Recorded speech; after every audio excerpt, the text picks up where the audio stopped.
I'm David Brockway. I'm the manager of the Great Men Project. We run workshops with teenage boys on gender equality in schools in London and the South East. I got into this work very much from trying to stop or prevent violence against women. I don't think I'd ever used the word masculinity before I started working in this field, taking a lot of it onto myself, realising that I had been part of this world and I had been brought up in it, and although I wasn't in any way being violent towards women, as a man who hadn't really questioned these tropes and ideas and who had been in all-male groups a lot of the time, I definitely had to take my own responsibility of saying you've got to do something. Our workshops cover topics including sexual consent and healthy relationships to violence, pornography and the influence of the media. Above all, we discuss masculinity, feminism and what it really means to be a man. We use activities such as word association games. These help to bring out all the stereotypes that are already in the boys' heads. So for men, they might have words like strong, brave and dominant, while for women they'll have kind, gentle and caring. So then we ask how and why. What causes these stereotypes? Where do they get ideas like it's weak for men to cry, that men are strong and women are not? Often, the kids have never had these conversations before. The most successful outcomes are when they have a light bulb moment. It's when they realise that they know these things through conditioning rather than actually believing the ideas. Toxic masculinity is talked about a lot these days. We would define it as a recognition that some or many of the ways men think they have to behave to be proper men in our society have profoundly negative consequences for them, their peers, but especially women and people of other genders. The toxic part of this phrase is very important because it suggests something that can influence you and affect you, even if it's not how you see your everyday behaviour actually coming out.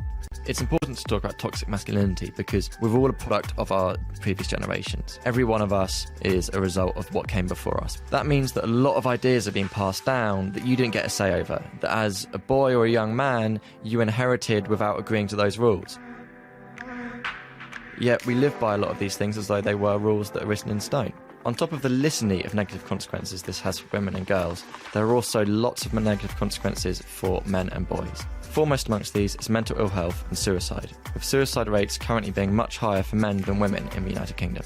The young men we speak to at our workshops often find it difficult to express emotion, to show emotional vulnerability, or to admit weakness. Our workshops encourage boys to critique phrases such as man up or take it like a man, common phrases which are actually saying men don't cry and men don't ask for help when they're feeling down.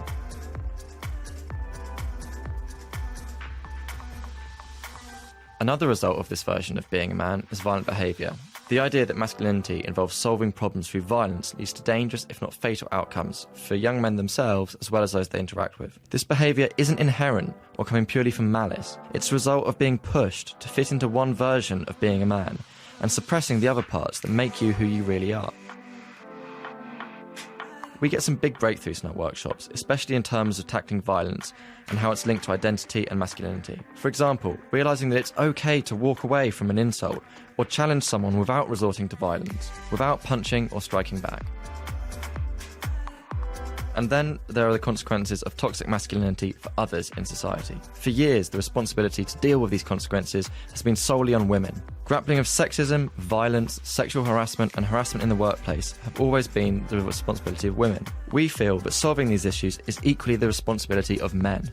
That's why it's important to get boys to have these conversations so that the next generation doesn't carry forward these negative ideas and stereotypes.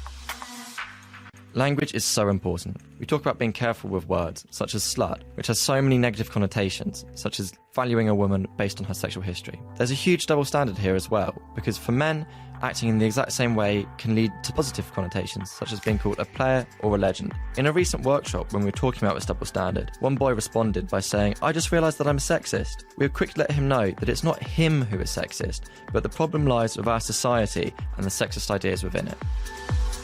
When talking about sexual behaviours, we also discuss homophobia. A lot of the boys just get a bit squeamish and like they don't want to talk about it. I think that's because of misunderstanding. A lot of the kids, their only experience of sexuality is saying that's gay as an insult. So many of the kids know to say it's okay to be gay, but they don't really mean it. So we're really trying to dig under that to say sexuality is huge and varied. You probably don't know your sexuality yet. That could change throughout your life. There are going to be people in this room, in this school, whose sexuality is different from what you might think. So you've got to understand that this is something that you accept. And that's very difficult for a lot of the kids because they are brought up so much in an environment where being gay is something that is not good.